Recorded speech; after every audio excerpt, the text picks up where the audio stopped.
যতক্ষণ আপনার আমার চোখ বন্ধ হবে না ততক্ষণ বুঝতেই পারবো না নবীর শান কেমন। বলেন না রে ভাইয়া?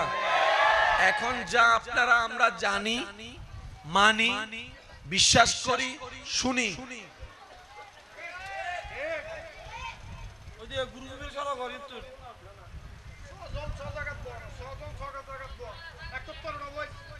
কোরআন যখন ওনার কাছে উনি ওনার ভাবে অর্থ করে,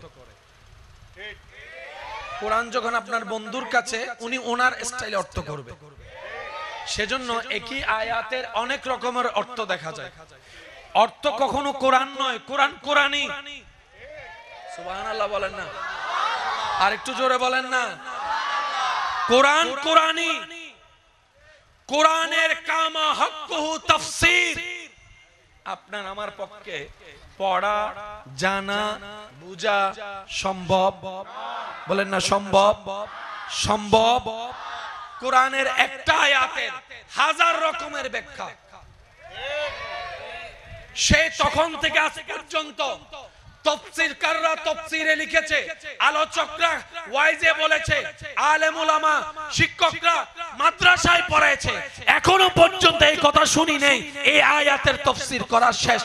আল্লাহ যত প্রকার মাছ সৃষ্টি করছে সব মাছ আমরা চিনি, নাম জানি আমরা বেশি থেকে বেশি 10, 12, 15, 20টা। তারপর আমাদের কোন শেষ? কথা বলেন না রে ভাই? কয় পদের শাকের নাম আপনি আমি জানি অল্প, কিন্তু অনেক আছে অজানা, জানা আমাদের। ভাইয়া ভাইয়া ভাইয়া একটু একটু মনোযোগ। জানা আমাদের, বলেন না জানা আমাদের অল্প, অজানা আমাদের, অজানা আমাদের। এবার সূরা ফাতিহার প্রথম নাম্বার লাইনটা একটু সবাই মিলে বলেন, বিসমিল্লাহির রহমানির রহিম আলহামদুলিল্লাহ। একটু বলেন সবাই, বলে আলহামদুলিল্লাহি রাব্বিল। প্রথম লাইন, শুধু প্রথম লাইন, আলহামদুলিল্লাহি রাব্বিল। আবার বলেন আলহামদুলিল্লাহি রাব্বিল। আলহামদুলিল্লাহি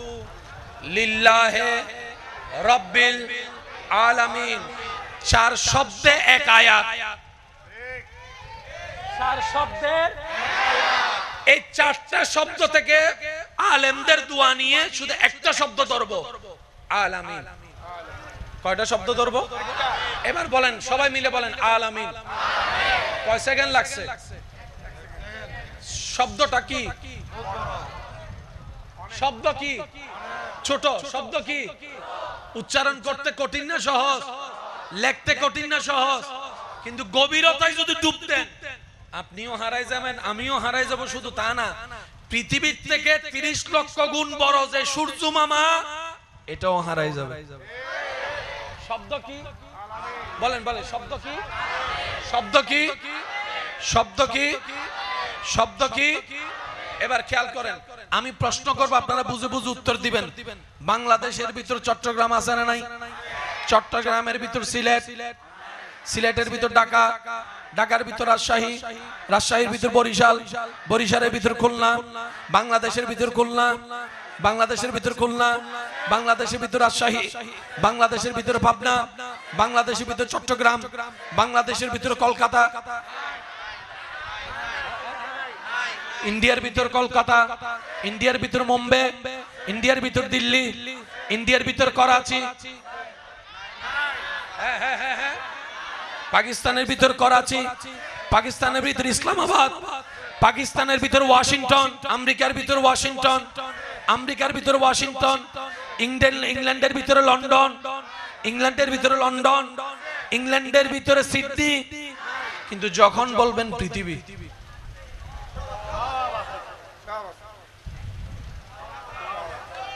লক্ষ কোটি পাহাড়, লক্ষ কোটি সাগর, লক্ষ কোটি মানুষ, লক্ষ কোটি শহর, আহা শত শত দেশ, মহাদেশ, সমস্ত ট্রেন, আরো জোরে, আরো জোরে, আরো জোরে, সমস্ত গাড়ি, সমস্ত ড্রাইভার, সমস্ত হুজুর, সমস্ত মসজিদ, সমস্ত আসমান।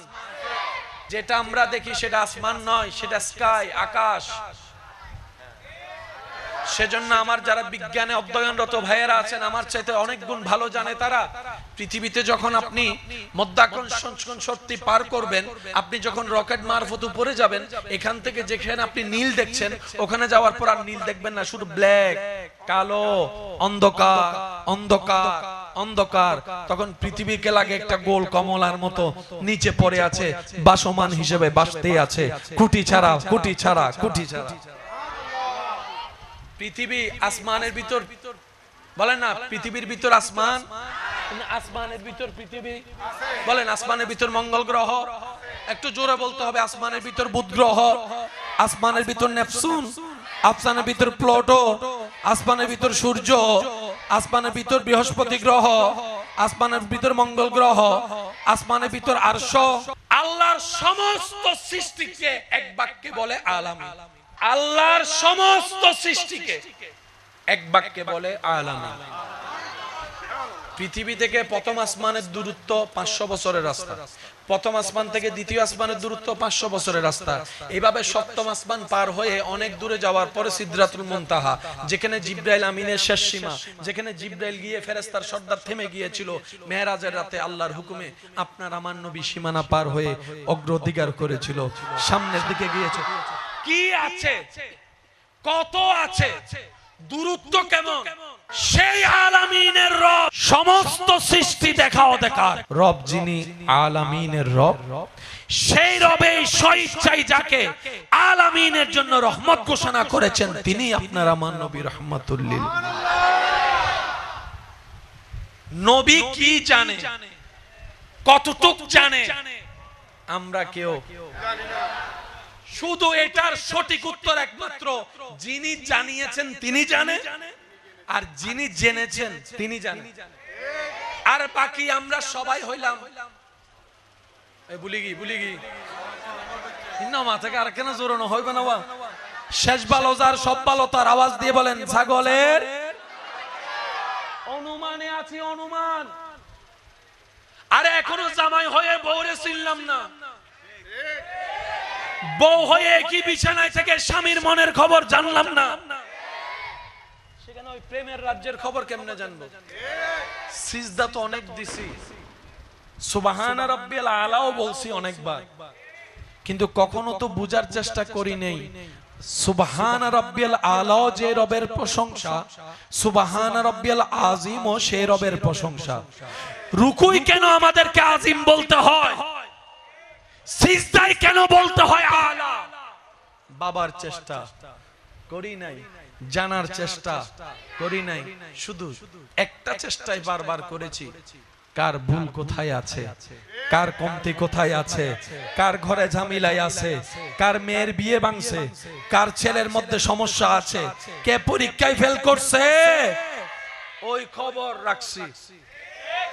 আফসোস আমার জন্য, আমাদের জন্য নিজের খবর রাখতে জানি নাই। কাল হাসরের ময়দানে গিয়ে দেখব আল্লাহ আমাকে আমার সম্পর্কে জিজ্ঞেস করছে, আপনাকে করছে আপনার সম্পর্কে প্রশ্ন। এবার সেই দিন ভাববো আজীবন অন্যের বিষয় খেয়াল রাখতে রাখতে নিজের খাতার মধ্যে অন্যের নাম লিখতে লিখতে, জীবনী লিখতে লিখতে খাতা ফিল আপ করলাম, এখন আয়সা বলে যে তোর জীবনী দে, নিজের জীবনী তো লেখেই নাই। আফসোস।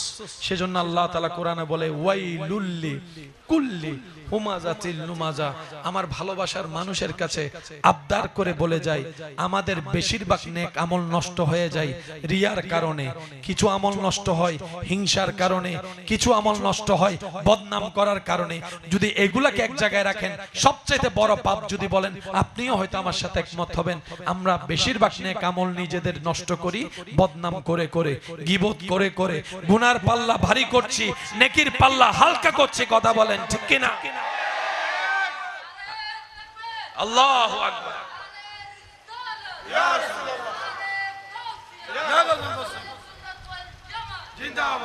ইমানদার ভাইয়েরা একবার বলেন ঠিক কিনা? এই বদনাম করি আমরা কি দিয়ে? মুখ দিয়ে বলেন কি দিয়ে? সেজন্য নবী বলছেন কুফা হাযা, উম্মত রে এটারে কামড়াই ধর, জান্নাত তোর।